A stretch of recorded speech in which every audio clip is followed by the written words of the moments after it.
Halo semua, selamat datang kembali ke We Worship Disciples pada hari ini. Kita senang banget teman-teman bisa ikut lagi sama kita pada hari ini. Kita mau memuji Tuhan sama-sama, kita mau mendengar firman-Nya sama-sama, dan yang pastinya kita mau bersama-sama beribadah di tempat ini. Teman-teman, sebelum kita mau mulai ibadah ini, mari kita bersatu dalam doa. Terima kasih Tuhan, pada hari ini Engkau telah mengumpulkan kami kembali, berkumpul bersama, bisa beribadah kembali, walaupun di keadaan yang mungkin sulit ini Tuhan. Tuhan berkati setiap dari kami, siapkan hati kami akan memuji-Mu, meninggikan nama-Mu, terus memuji-Mu Tuhan. Tuhan berkati setiap dari kami supaya kami dapat memuji, walaupun ada di kamar kami, di ruang tamu, di ruang makan, dimanapun kami berada, kami akan tetap terus memuji nama-Mu Tuhan. Nama Yesus kami doa. Haleluya. Amin. We're gonna worship Him. Amen. Amen.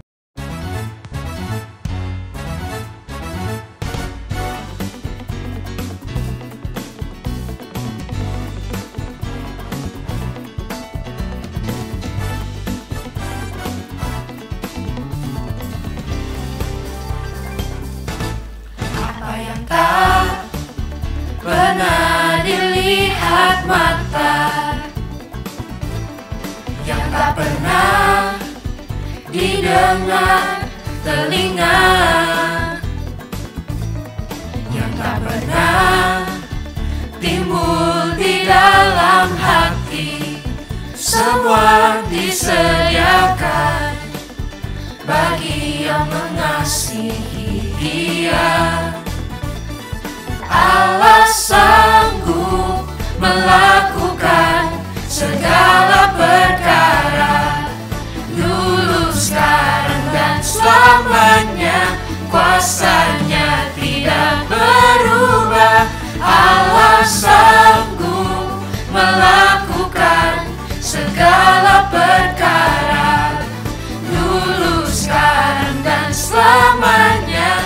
Kuasa-Nya tak berubah.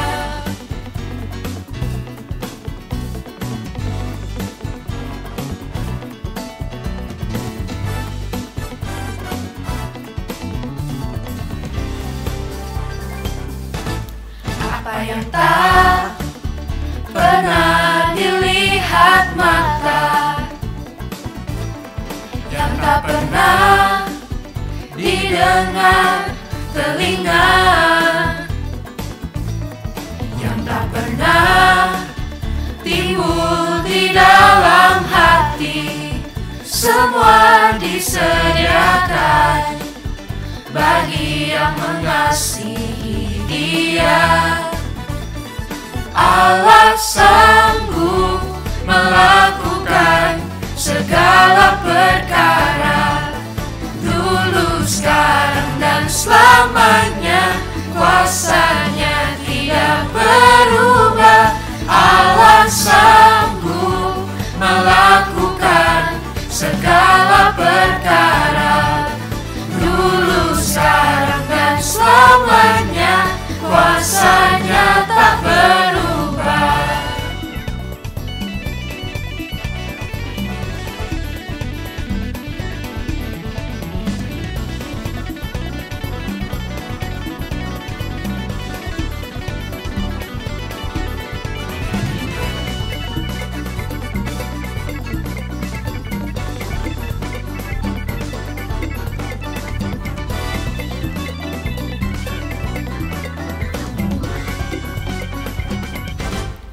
Allah sanggup melakukan segala perkara, dulu, sekarang, dan selamanya.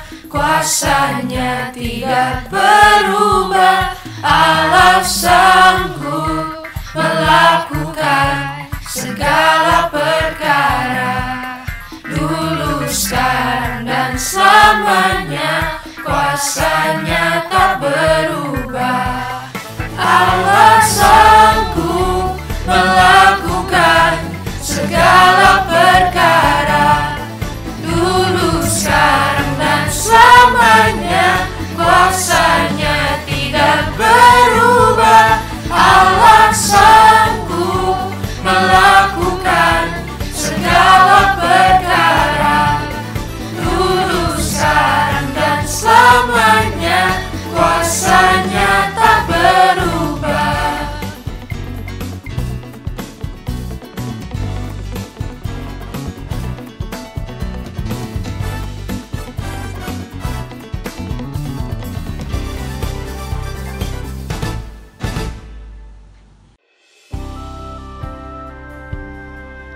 Kami datang padamu Tuhan pada hari ini, hanya bersamamu Tuhan.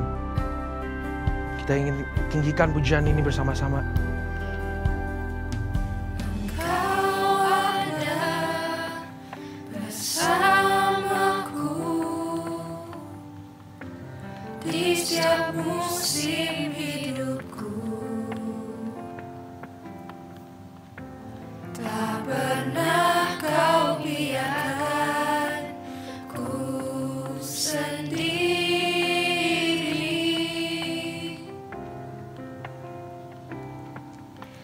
Kekuatan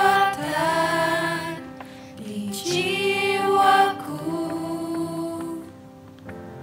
adalah bersamamu.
Hai Team Disciples, nama saya Michael Christian. Saya saat ini menjabat sebagai Ketua Asosiasi Konselor Kristen Indonesia dan juga Executive Director di Gading Counseling and Empowerment Center. Nah, sekarang saya di kantor Gading Counseling and Empowerment Center. Pengennya ketemu teman-teman, tapi dalam kondisi seperti sekarang ini rasanya masih belum memungkinkan untuk ketemu. Jadi ini kita by online, by video dulu ya. Nah, hari ini saya mau share suatu topik yang berjudul Embracing the Unknown. Ya, saya harapkan selama 20 menit ke depan saya bisa jelasin nih Embracing the Unknown ini seperti apa. Ya, saya ingin kita ini memahami suatu ayat firman Tuhan terlebih dahulu sebelum kita bahas lebih jauh. Ya, saya ambil dari Filipi 4 ayat 6 sampai 7. Simple banget, saya bacain buat teman-teman ya. Filipi 4 ayat 6 sampai 7. Janganlah hendaknya kamu khawatir tentang apapun juga, tetapi nyatakanlah dalam segala hal keinginanmu kepada Allah dalam doa dan permohonan dengan ucapan syukur. Damai sejahtera Allah yang melampaui segala akal akan memelihara hati dan pikiranmu dalam Kristus Yesus. Ya, itu firman yang kita baca buat hari ini. Nah, tapi yang saya mau bahas, nanti di slide teman-teman bisa lihat tuh ya. Itu ada sebuah gambar, ada seseorang yang tangannya penuh luka ya, penuh luka dan rasanya darahnya baru kering, jadi dia ya sudah nggak ada darahnya ya. Ini gambar self harm, cerita tentang orang yang melukai dirinya. Nah, kenapa saya kasih gambar ini? Ya, gambar ini tuh bicara tentang kondisi real. Ini bukan gambar real, ini gambar dari internet. Tapi beberapa waktu yang lalu kerjaan saya di Gading Counseling, saya ketemu klien-klien, dan ada salah satu klien saya masih muda, umur 20-an. Dia kirim gambar di mana tangannya itu penuh darah, gitu ya, penuh darah karena dia lukai tangannya, dan dia kirim ke beberapa orang termasuk saya. Nah, kenapa dia kirim itu? Nah, setelah saya ngobrol-ngobrol, saya tanya sama dia, dia cerita bahwa dia tuh sangat khawatir dengan kehidupan dia setelah ini apa. Dia merasa pikirannya begitu kacau, dia takut, dia merasa nggak ada orang-orang yang dekat sama dia nggak tahu ke depan dia akan kerja apa, dia takut bahwa hidupnya akan digantikan oleh mesin ataupun segala sesuatu yang membuat dia ngerasa, aduh, saya ini nggak tahu ke depannya seperti apa. Ini really uncertain and really unknown. Dan dia cemas sekali. Nah, orang itu kalau cemas bisa macam-macam perilakunya gitu ya. Dan klien saya ini dia cut the finger supaya dia nggak feel ketakutan di dalam. Lebih baik saya feel hurt, sakit secara fisik, daripada saya bingung, takut, cemas, dan sakit dari dalam hati saya. Nah, itu kondisi yang real teman-teman. Nah, saya harap teman-teman nggak ngalamin kayak gitu ya. Saya dengar cukup banyak di usia-usia kita ini ya, teen, bahkan sampai 30-an, pada saat kita cemas, kita tuh bisa melukai diri gitu, karena takut dalam hal-hal yang unknown. Nah, kenapa sih kita bisa bilang begitu gitu? Karena di depan memang ini kondisi yang unknown. Kondisi yang sekarang, siapa sih yang kepikiran kalau kita ini akan ibadah seperti kayak gini?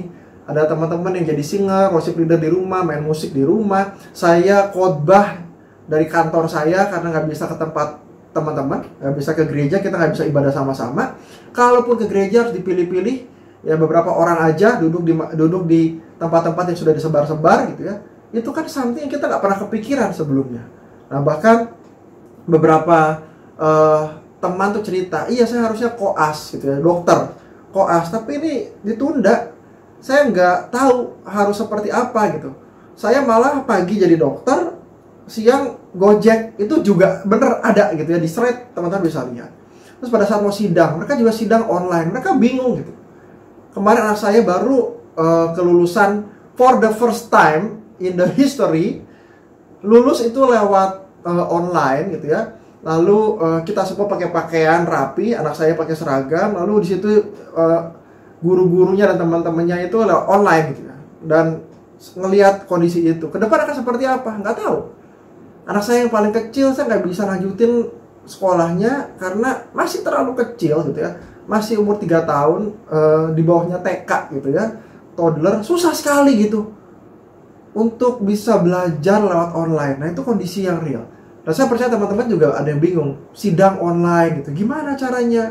Gak kepikiran, mau ngelamar sekolah harus online, itu juga gak kepikiran. Lalu ada lagi orang-orang yang di PHK. Dan dia benar-benar gak ngerti harus berbuat apa. Ya, saya ada rekan satu hamba Tuhan yang dia akhirnya terpaksa harus berjualan. Entah berjualan anduk, berjualan sambal, berjualan macam-macam. Karena dia harus hidup. Ke depan seperti apa? Dia bilang, saya sudah di-cut pelayanan sama 1 tahun ke depan. Siapa yang pikir itu gitu? Siapa yang akan pikir, aduh saya kerja baru masuk, ternyata perusahaannya harus tutup sehingga saya sekarang jobless, saya dirumahkan, saya nggak tahu harus bikin apa gitu. Belum orang yang bisnis, saya baru bikin coffee shop, baru jadi, belum belum dilakukan grand opening gitu ya, lalu harus close. Termasuk tempat saya, teman-teman, saya ini baru buka, belum sempat grand opening gitu. Tapi sekarang mengundang Jeffrey gitu ya, pendeta Randy atau pendeta Yakub gitu, pendeta Yakub membantu support tempat ini. Gimana kita bisa panggil? Nggak bisa gitu ya, karena ini kondisi yang kita nggak tahu. Apakah saya akan buka grand opening tahun depan? Saya rasa enggak. Ya, ini unknown tuh terjadi gitu. Bahkan teman-teman saya mau menikah ya, mungkin teman-teman juga ada ya yang udah mau mempersiapkan diri untuk pernikahan. Apa yang terjadi? Ditunda, teman-teman. Bukan cuma 1 orang atau 2 orang, tapi beberapa itu sudah menunda. Bahkan pernah ada yang bikin secara online, lalu kami itu bukan bikin secara online, dia kasih tahu di sosial media, lalu kita support karena kita nggak bisa datang, kita support dengan mengirimkan persembahan kasih gitu ya, mengirimkan angpau buat dia. Tapi dia bilang sorry, pernikahannya ditunda. Kenapa? Karena kondisi ini dan kondisi pandemi gak berakhir-akhir, akhirnya dia tetap menikah dengan kondisi online. Itu realita yang terjadi. Dan kalau kita nggak siap, itu bisa seperti tadi klien yang saya ceritakan. Akan ada muncul hal-hal yang negatif dalam diri kita gitu ya. Ini unknown ini mencemaskan gitu.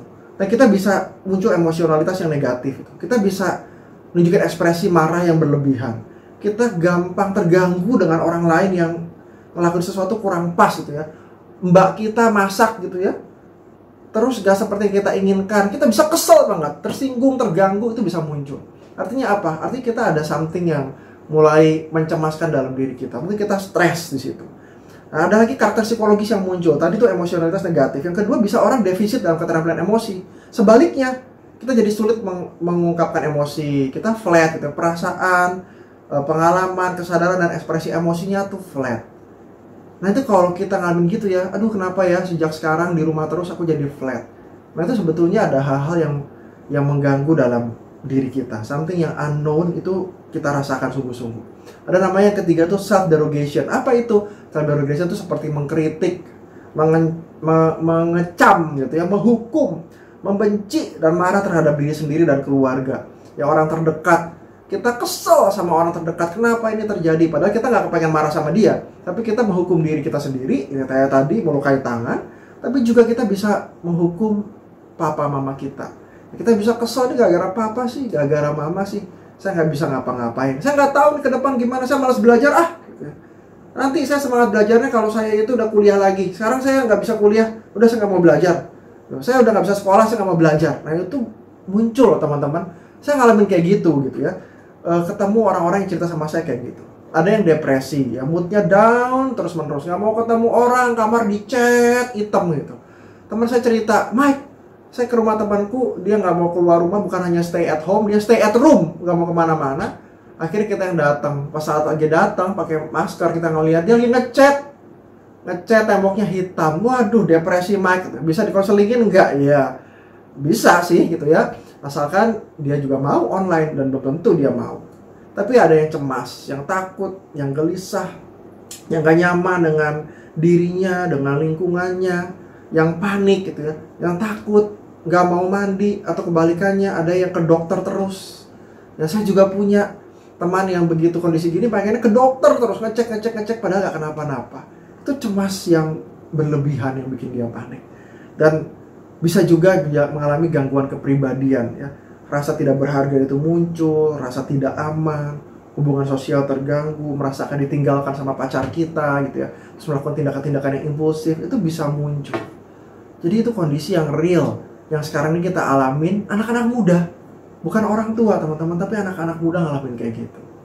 Ya. Dan sebetulnya memang kondisi yang unknown itu menyeramkan. Ya gak heran banyak tokoh-tokoh dalam Alkitab juga yang mengalami kayak gitu. Yohanes Pembaptis yang yakin banget bahwa Mesias itu datang yang dia membuka kasutnya pun tidak layak gitu. Lalu dia membaptis Yesus. Tapi ada satu momen di mana dia minta murid-muridnya datang. Apakah benar engkau ini Mesias? Atau harus kita tunggu yang lainnya? Kenapa? Kok? Karena nggak seperti yang dia harapkan. Nggak seperti yang orang-orang banyak harapkan Mesias itu datang. Menolong, mengubah keadaan. Nggak seperti itu gitu ya. Elia juga confused, tokoh Alkitab yang luar biasa. Dia membunuh Nabi Baal gitu ya. Dia penggal semua itu. Dan dia itu memberikan sebuah tanda victory. Bahwa Tuhan itu menang, Allah Yahweh itu menang. Tapi kalau teman-teman baca 1 Raja-Raja 19, apa yang terjadi? Dia marah, dia kecewa, dia sedih, dia depresi, dia pergi jauh meninggalkan Israel. Kenapa? Karena respon umat Israel tidak seperti yang dia harapkan. Itu something yang unknown, something yang uncertainty buat dia. Karena buat Elia harusnya kalau udah menang, orang Israel akan kembali kepada Tuhan, menyembah Tuhan. Realitanya enggak, dia dibunuh, dia mau dibunuh, mau dikejar. Itu kondisi yang stressful. Ayub yang orang saleh yang luar biasa, merasa sudah hidup benar. Mungkin kita juga bisa ngerasa gitu ya, sudah hidup benar. Kok mendapatkan ketidakadilan? Kok kita di PHK? Kita jujur, kita jaga integritas kita.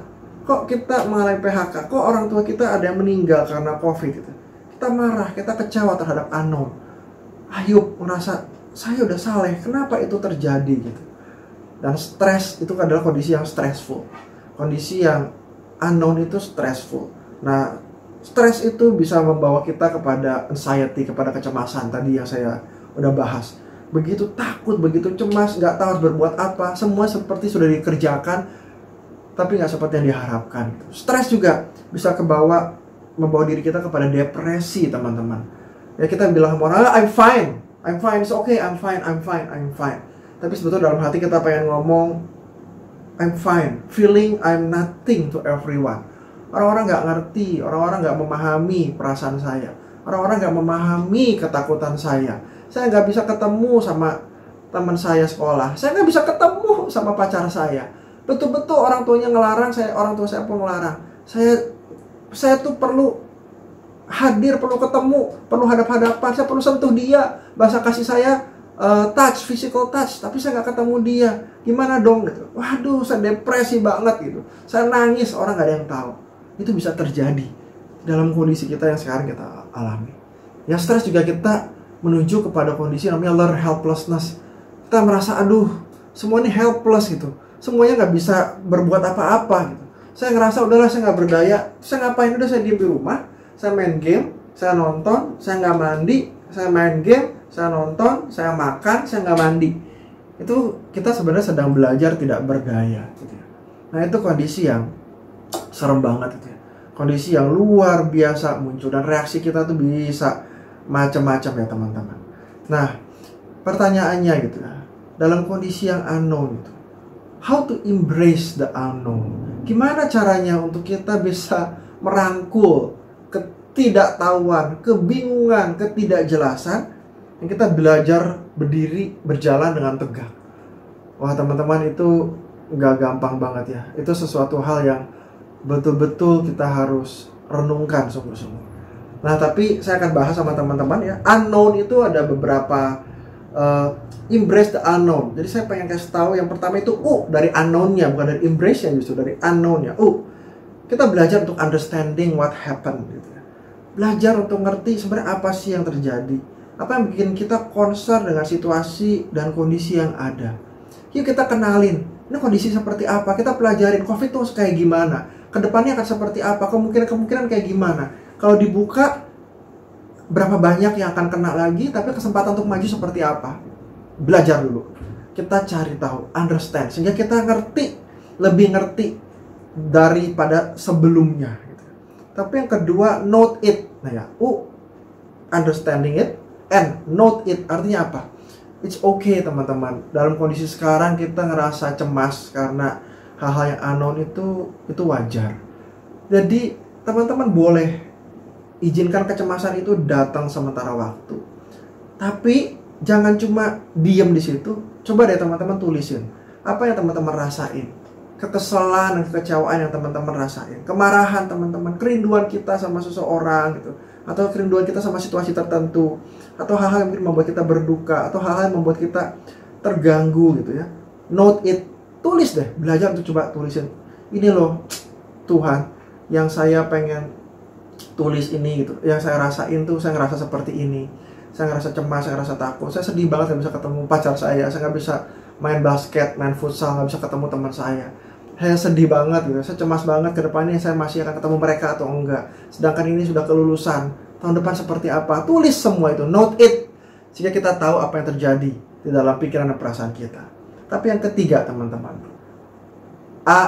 know, K-N-O-W, know your God gitu ya.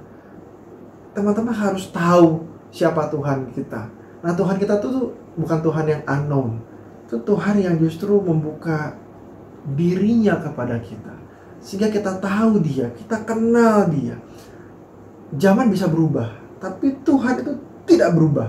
Dari dulu sampai sekarang, bahkan sampai masa pandemik ini, Tuhan tuh nggak berubah. Unchanging and known God. Itu Tuhan yang mengasihi kita gitu ya. Kita bisa unknown dengan masa depan dunia, tapi kita tahu bahwa Tuhan itu mengasihi, Tuhan itu memelihara dan mengerti apa yang kita perlukan. Ya, bahkan di ayat yang kita baca tadi teman-teman, Filipi 4 ayat 6-7 gitu ya. Ada tulisan damai sejahtera Allah yang melampaui segala akal akan memelihara hati dan pikiranmu dalam Kristus Yesus. Artinya apa sih ya? Di atas itu janganlah hendaknya kamu khawatir tentang apapun juga. Waktu kita lihat ya, damai itu ya, atau damai sejahtera itu bahasa Ibrani itu shalom gitu ya. Bahasa Yunaninya tuh airin.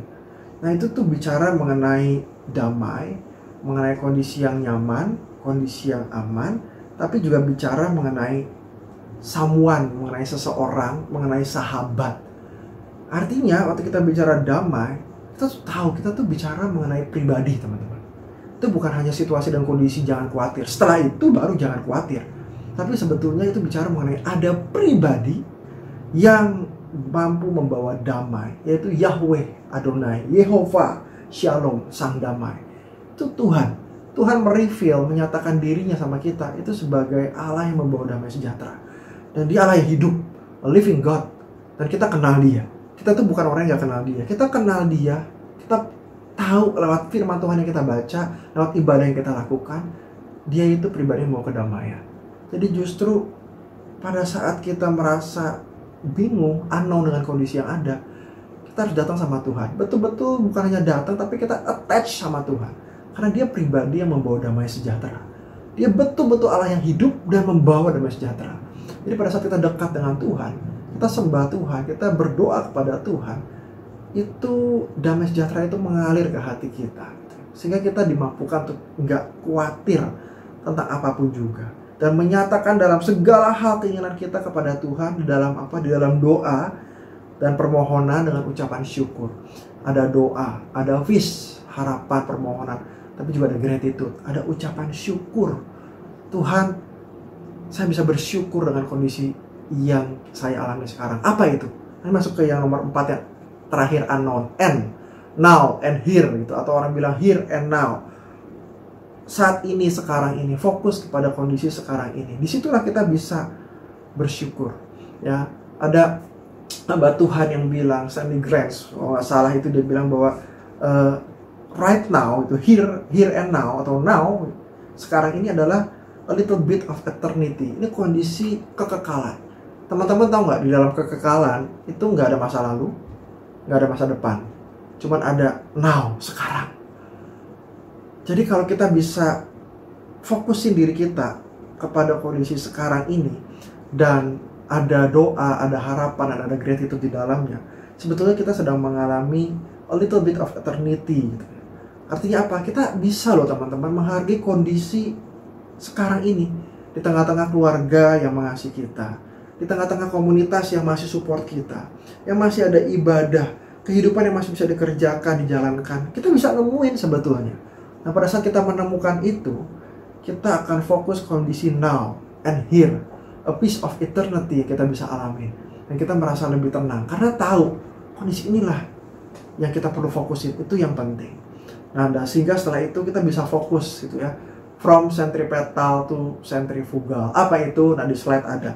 Centripetal itu kondisi yang dari luar tuh kita tarik ke dalam, ya. termasuk kecemasan-kecemasan itu kita tarik ke dalam, jadi kita jadi pribadi yang takut, cemas, depresi dan lain-lain. Itu bisa terjadi gitu. Tapi kita bisa, kalau kita udah fokus sama Tuhan, fokus sama kondisi yang kita bisa lihat secara positif, mensyukuri, sentripetalnya beda gitu. Kita bisa menjadi pribadi yang menarik segala hal yang positif ke dalam diri kita. Nah, tapi nggak stop sampai situ teman-teman. Itu namanya egois gitu ya. Justru kita bisa sentrifugal, dari dalam keluar. Keluarin menjadi blessing to others, jadi berkat buat orang lain. Tahu nggak kamu, atau kamu nyanyi di rumah buat orang lain, buat jemaat, itu jadi berkat. Tahu nggak kamu waktu kamu kasih APD buat para dokter, itu jadi berkat. Tahu nggak kamu waktu kamu kasih nasi bungkus buat orang-orang yang mengalami kesulitan hidup, kamu jadi berkat gitu. Tahu nggak kamu waktu kamu memberikan makanan ekstra buat ojo, itu kamu jadi berkat gitu. Tahu nggak kamu waktu kamu sharing firman, atau kamu sharing suara kamu, atau keahlian kamu sedang equipping others, melengkapi orang lain. Dan kamu tahu nggak, pada saat kamu bukan hanya fokus apa dari luar ke dalam, tapi justru dari apa yang kamu punya keluar, kamu menolong orang lain mendapatkan trust, kepercayaan, gain confidence, menolong orang lain untuk mendapatkan keyakinan buat dirinya sehingga dia bisa membuat perbedaan di tengah-tengah kondisi yang unknown. Saya tuh mensyukuri dengan tagar sharing is caring. Itu suatu hal yang luar biasa teman-teman. Waktu kita nunjukin pribadi yang dalam kondisi yang unknown pun, kita memutuskan memilih untuk jadi berkat buat orang lain, buat keluarga kita, buat gereja kita, buat teman-teman sekitar kita, kita sudah menjadi pribadi yang embracing the unknown. Kita menjadi pribadi yang berjalan bersama dengan Tuhan, ya. Dan Tuhan itu selalu ada bersama dengan kita. Roh Kudus itu ada bersama dengan kita. Pada saat kita naik ke gunung yang tinggi, kita happy, kita bahagia dan bangga.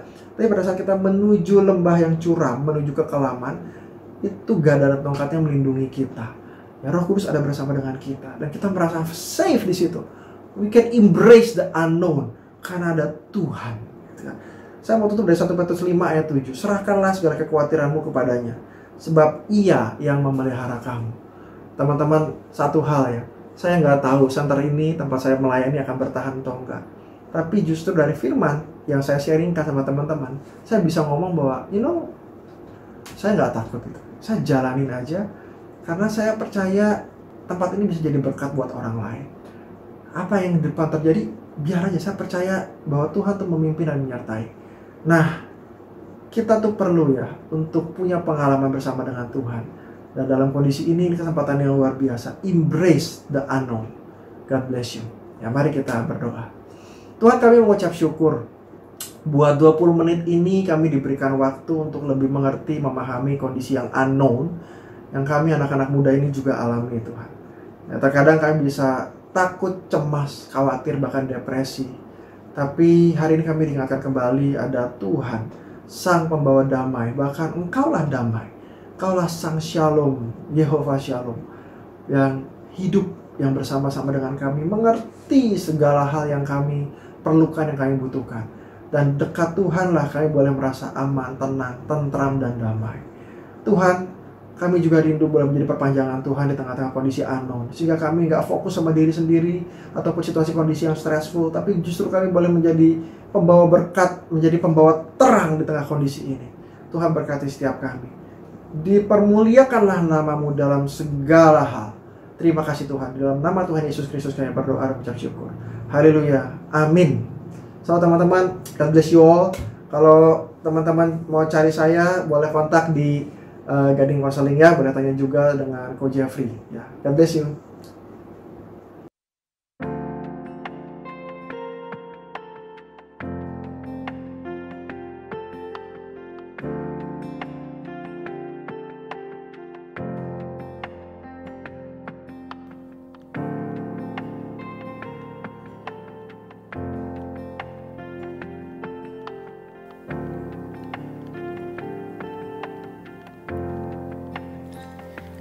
All these pieces, broken and scattered, in mercy gathered, mended and whole, empty-handed, but not forsaken, I've been set free.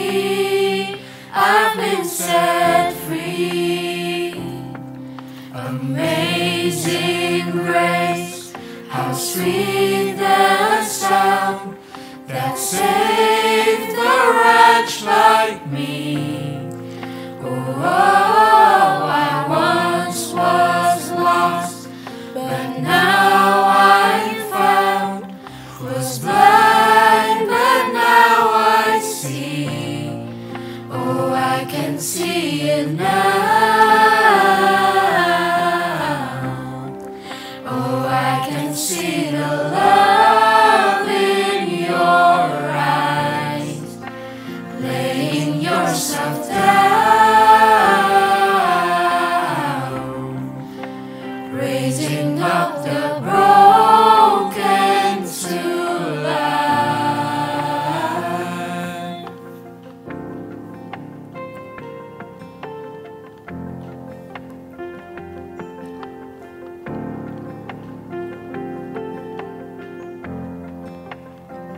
You take our failures, you take our weakness, you set your treasures in jars of clay. So take this heart, Lord, I'll be your vessel, the world to see your love in me. Oh, amazing grace, how sweet the sound that saved a wretch like me. Oh, I once was lost, but now I'm found. Was blind, but now I see. Oh, I can see it now. Oh, I can see the love in your eyes, laying yourself down, raising up the broken to life.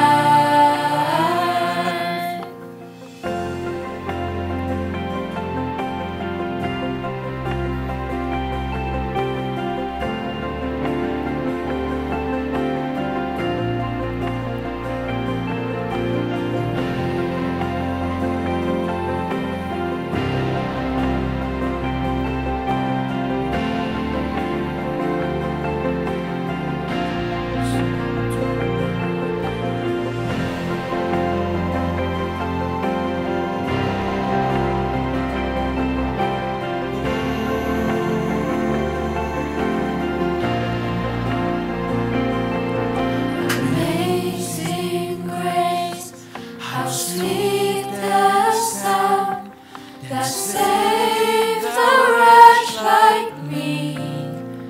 Oh, I once was lost, but now I'm found.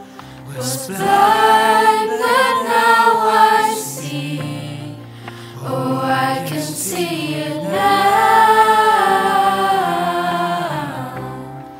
Oh, I can see the love in your eyes.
Selamat malam teman-teman semua. Saya percaya kita semua sudah diberkati dengan firman Tuhan. Kita juga sudah memuji Tuhan bersama.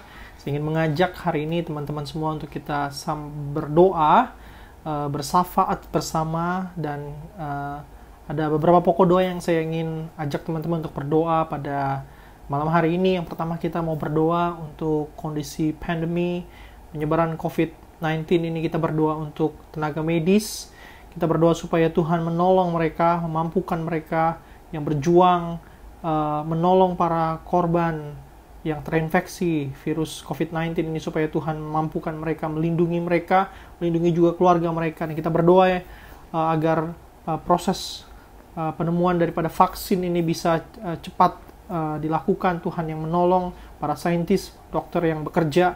Dan pokok doa yang berikutnya, kita juga mau berdoa untuk kepemimpinan bangsa kita. Kita berdoa supaya setiap kebijakan yang dibuat di masa pandemi ini, baik itu Presiden kita Jokowi maupun juga Gubernur DKI Jakarta, kita berdoa supaya Tuhan menolong, memampukan mereka. Dan yang terakhir, saya ingin mengajak kita berdoa untuk kita semua yang sudah menjalani masa studi online dan sekarang kita masuki masa liburan, supaya Tuhan yang menolong, memampukan kita, memberikan kita kreativitas, kemampuan untuk bisa menemukan hal-hal baik apa yang bisa kita lakukan untuk membuat waktu liburan kita yang memang terbatas tentu untuk kita keluar rumah, tapi tetap menjadi efisien dan efektif. Mari kita sama-sama bertundukkan kepala, kita berdoa. Bapa, kami bersyukur, terima kasih banyak kepadamu untuk kesempatan mendengar firman, meskipun kami harus melakukannya di rumah kami masing-masing, Tuhan. Kami berterima kasih untuk firman-Mu. Tolong kami, kuatkan kami kalau dari antara kami, Tuhan, memang ada yang merasa gelisah, cemas, Tuhan, depresi. Yang berdoa supaya Tuhan menguatkan kami, memampukan kami, Tuhan. Engkau yang memulihkan kami, menyembuhkan kami. Dan meskipun kami harus menghadapi ketidakpastian, Tuhan, kondisi di depan yang kami tidak ketahui, Tuhan, kami percaya bahwa tangan Tuhan terus memegang kami. Ada pribadi yang terus memegang kehidupan kami. Yang mau berdoa hari ini, Tuhan, mau bersyafaat hari ini. Mau berdoa yang pertama untuk para medis, Tuhan, yang bekerja di garis depan, Tuhan, mereka yang menolong para korban yang terinfeksi. Tuhan, tolong lindungi mereka, berikan mereka kekuatan. Mereka harus lembur-lemburan kerja, Tuhan. Kau yang protect mereka, Tuhan, jauhkan dari terinfeksi daripada virus ini. Keluarga mereka juga, ya Tuhan, yang terus mendukung mereka, Tuhan, yang berkati, Tuhan, yang berikan penghiburan, Tuhan, juga yang memberikan proteksi. Engkau yang menolong, memberkati. Terima kasih, Bapak. Kami juga berdoa untuk vaksin, Tuhan, yang sedang diusahakan, Tuhan, oleh berbagai pihak, saintis, orang-orang yang bekerja untuk menemukan vaksin. Yang berdoa supaya Tuhan Kau memberikan hikmat, memberikan mereka kemampuan, Tuhan, untuk cepat sekali menemukan vaksin ini yang dibutuhkan, Tuhan. Kami berdoa, Tuhan, Kau menolong, memberkati. Kami juga berdoa untuk pemimpin bangsa kami, Tuhan, yang tolong berkati Presiden kami Jokowi dan juga Gubernur DKI Jakarta. Kami berdoa supaya Tuhan Kau menolong melalui kepemimpinan mereka, Tuhan. Mereka mengambil kebijakan-kebijakan yang tepat di masa pandemi ini, ya Tuhan. Dan kami rindu sekali bahwa di satu sisi mereka bisa memperhatikan daripada aspek protokol kesehatan yang sangat ketat, Tuhan, agar penyebaran daripada virus ini tidak semakin banyak, Tuhan. Tapi satu sisi kami tahu, Tuhan, bahwa mereka juga harus mengambil kebijakan-kebijakan ekonomi yang tepat, Tuhan. Tolong mereka, bantu mereka, berikan hikmat buat mereka, Tuhan. Terima kasih, Bapa. Kami percaya satu hal, bahwa Tuhan yang memegang kendali, memegang bangsa kami, dan Tuhan Kau yang menolong. Kami juga mau berdoa untuk kami semua, Tuhan. Kami yang sudah menyelesaikan studi online kami, Tuhan, dan kami sedang memasuki masa liburan. Tolong kami agar kami menemukan hal-hal yang tepat yang kami kerjakan di masa liburan, Tuhan. Hal-hal yang kami gunakan untuk mengisi waktu kami, sehingga apa yang kami kerjakan itu benar-benar dapat kami gunakan dengan baik, dan waktu-waktu yang kami miliki itu dapat digunakan secara efisien, efektif. Kami rindu, Tuhan, entahkah itu menambah skill kami atau mengerjakan hal-hal persiapan kami untuk memasuki tahun ajaran studi yang baru di tengah-tengah pandemi ini. Kami berdoa supaya Tuhan, Engkau yang memberkati kami. Berkati juga orang tua kami, Tuhan. Engkau yang memberkati bisnis mereka, pekerjaan mereka. Dan biarlah di masa-masa sulit ini, hati mereka terus memandang kepada Tuhan. Hati kami terus memandang kepada Tuhan, karena Tuhan yang memberikan penghiburan, kecukupan, dan segala sesuatu yang kami butuhkan. Ini doa kami, Tuhan. Kami selesai, Tuhan, dalam ibadah kami. Tapi kami percaya, Tuhan, bahwa berkat Tuhan, kehadiran Tuhan dalam kehidupan kami tidak pernah selesai. Tuhan bersama-sama dengan kami, memberikan kami kekuatan dalam perjalanan kehidupan kami ke depan. Dan biarlah nama Tuhan selalu ditinggikan, dimuliakan dalam kehidupan kami. Demi Kristus Yesus, Juru Selamat kami berdoa dan bersyukur padamu. Haleluya. Amin. Selamat malam teman-teman. Tuhan Yesus memberkati kita semua. Amin. Terima kasih teman-teman udah ikut e-worship Disciples kali ini. Dan kita bersyukur banget kalian bisa ikut dengan kita pada hari ini. Dan jangan lupa untuk follow kita di @disciplesGKBJ untuk informasi-informasi tentang e-worship kita dan kegiatan mingguan kita. Okay, stay healthy and goodbye. Engkau